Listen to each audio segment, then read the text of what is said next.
everybody, how's it going? I don't know why I just put 3 balls in the camera. Sorry. Welcome to another episode of Daily Creative. Guess what? This is the show where I answer your questions, the ones that you're struggling with on your journey to either be a professional or maybe just an aspiring professional creative. I want to help you. I've got a lot of experience. My friends have experience. I have the internet right here and a whole bunch of stuff to share with you. So this is where you call in and I answer those questions, and we're just going to get right to it, right? Hey Chase, this is Logan Robertson. Hey Logan. At Logan Robertson Photo on Instagram. Good plug. I just wanted to reach out, professional commercial photographer, moving my business that direction. Spend a lot of time on the road, probably about 6 to 7 months a year is traveling for work. My question for you is on personal relationships, both with family or romantic or otherwise. You're on the road, you have to give 100% to work, but you have to take care of stuff at home too. Any tips or tactics or any kind of functional information that you might have gathered on that would be super awesome.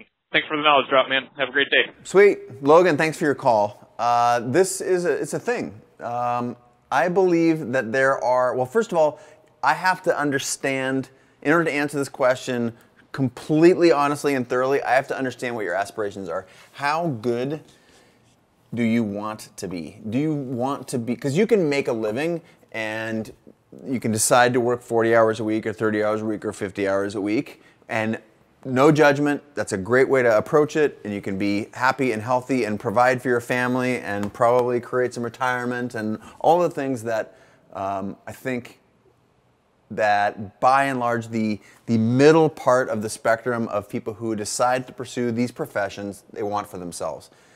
But I hear in your question, if you're already working 6 months a year, traveling on the road, you talked about giving 100%, I think you actually want more. Now, this is, my point of view is very controversial here. I do not believe that work-life balance exists. I think it's a fiction if you want to be the best or in the top 135%. It doesn't exist. Now, there are ways to remedy the challenge of not being able to have relationships and making it work. For example, can you find someone with whom you have an amazing connection that loves what you do and maybe you work together? This is an actual experience of my life. My wife Kate was a teacher for a long time, and she left teaching when she burned out to become a producer. Now, a producer and a photographer end up being a really good pair, and we traveled all over the world with her producing the jobs that I was getting, and that was amazing. I mean, we traveled hundreds of thousands of miles for years, per year for years, all over the place, and it was amazing. So without using that specific thing as the example, what's embedded in there is that you find a way to merge your life and your work into one thing. And it's not like you have this thing that you do called work and then there's this other part of this thing that you have life. That's fine. A lot of people do that. They want to come home. And I know an attorney who's not taken work home one day, and he's, I think, 65. Never taken work home. And that is the thing that he wanted for himself. If you want to be the best in the world at the thing, which again, I heard that in there a little bit, that I think you're an overachiever, which I'm not necessarily recommending for or against.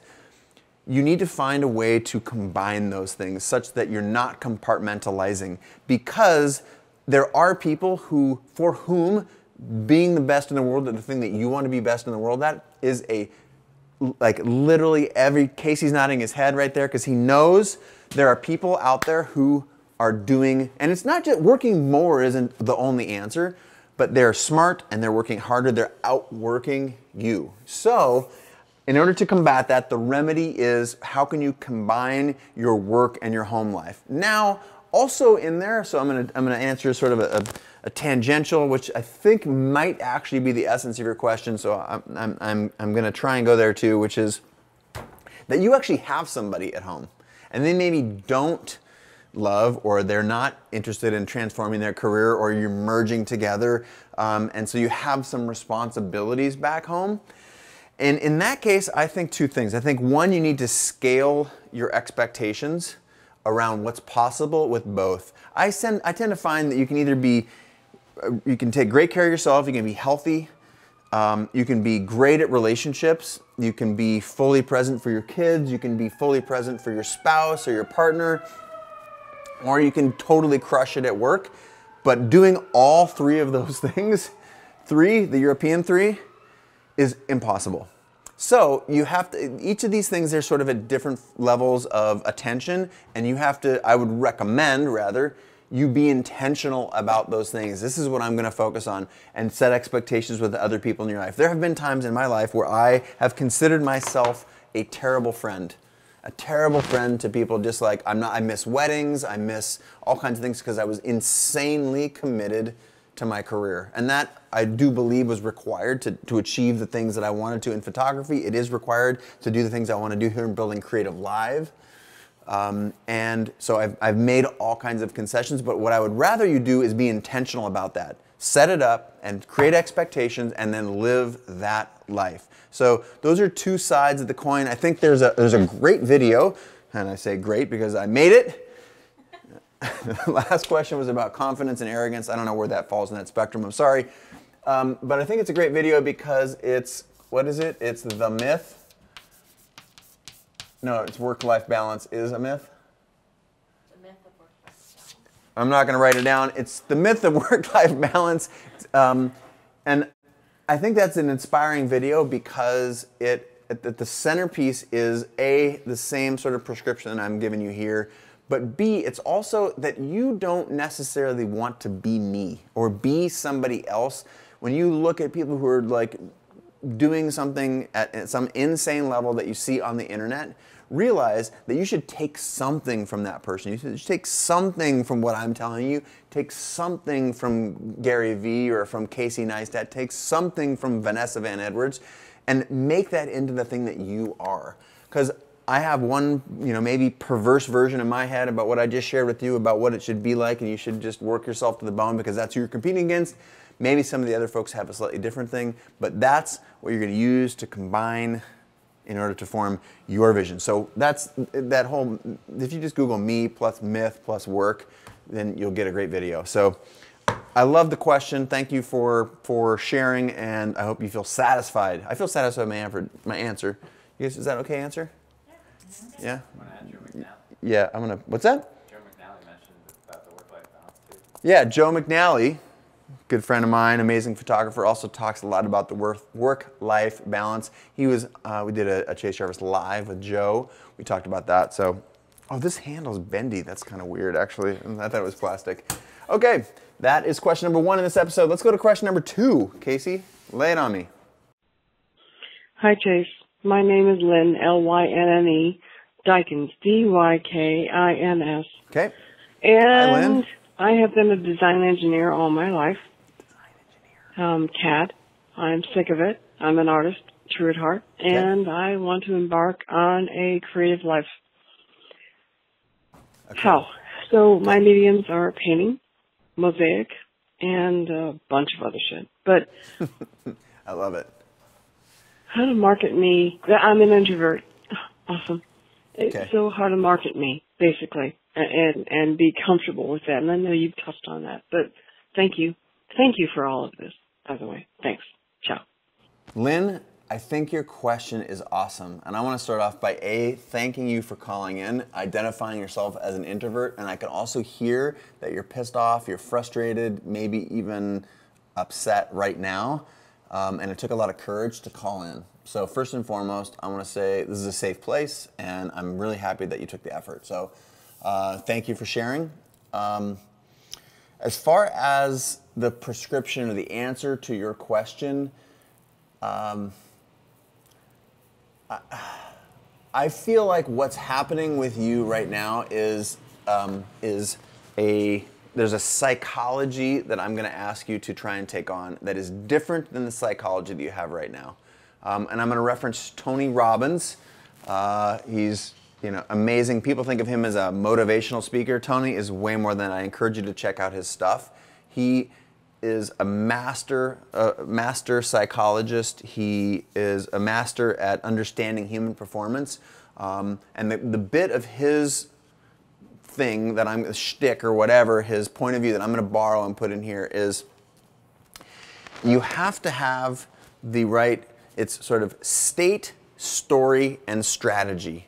You have to have, like right now, you've got a story that you're telling yourself that I can't do it, or it's hard, or I can't market myself, all those things because I'm an introvert A, B, C, or D. Before you embark on any work, I'm going to ask you to do this. I'm going to ask you to understand that there is an order that you have to put these things in, and you have to start with state. If you are telling yourself a story that is not a story that has at its heart success and openness and willingness, then you're not going to be able to find the right strategies. So what you need to do is first fix your state. So by fix your state, there's all kinds of things you can do. Like moving your body is a great one. How can you take great care of your body, be physically active, get out and walk, do some meditation? These are some things that I would suggest, because you have to go from this sort of limited mindset, I'm pissed off and I'm sick. And again, I want to say thank you for just calling it like it is. And I think your question and this answer is going to resonate with a lot of people, maybe some of the most of any questions we've had on the show. But it's very important that you control your own psychology, because the psychology of a winner is, the skills are the same between winners and losers, and the psychology of the winner is dramatically different. So I need you to find a way to get yourself in a good headspace. That is through gratitude practice, that is through moving your body, that is through taking care of yourself, that is through meditating. There are a handful of things, and I would prescribe some combination of these things such that you can get yourself in a good state. Tony does this every day. I do this every day as well. It has to do with, actually just Google my morning routine, you'll get all that stuff. Tony calls his priming, and if he has to get up at 6 in the morning, he would get up like 20 minutes earlier to make sure he does these things. That puts you in a great state. Only when you are in a great state can you then tell yourself the story that you need to hear in order to find the strategies that are going to unlock the things that you want to see, be, do, become in your life. Is this making sense? Yeah. Okay. If you can control your state, you can control your story. And by story, I mean this. I just heard in your question, you embedded things like, I'm an introvert, and also on the backside of that was like, I'm an introvert, therefore it is expressly hard for me to market myself, you said. And I know some introverts that are insanely good at marketing themselves. It's not really about, extroverted is good at marketing, introverted is bad. It's not.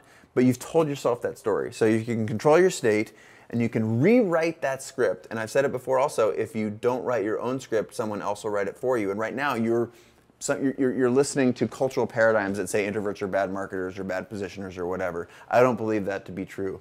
So get yourself in the right state. Start telling yourself the right story, and the story of I can do this, I will find my way through experimentation and listening to what I truly want to be or become.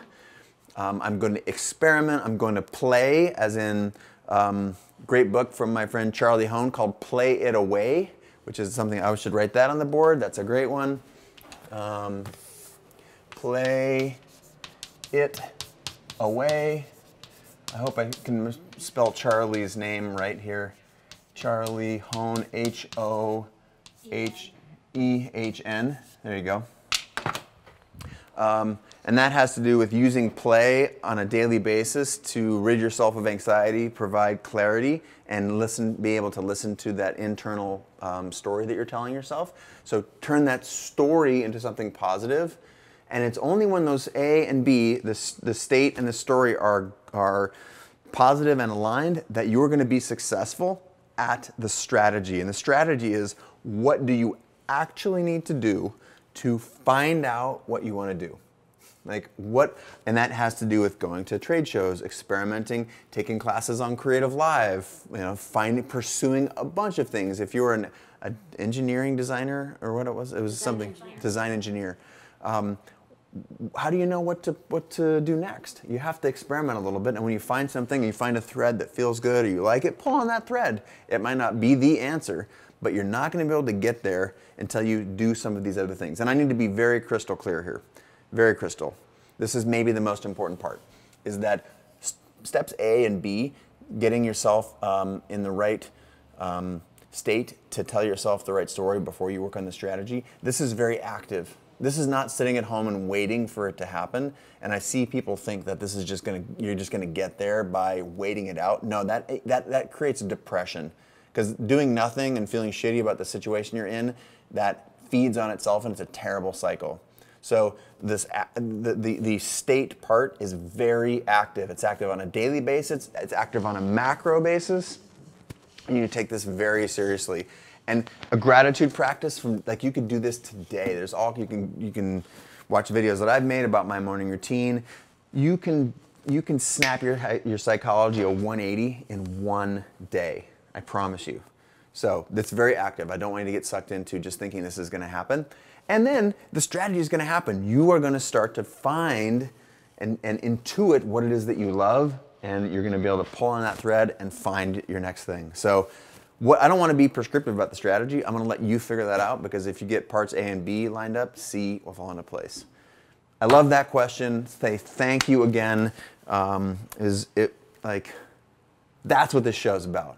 That's what this show's about. So if you like that answer, let me know in the comments, subscribe. This is the show, again, where I answer your questions. If you want your question on this here show, dial 802-962-4357. I'll do my best to answer it, and I'll see you again tomorrow.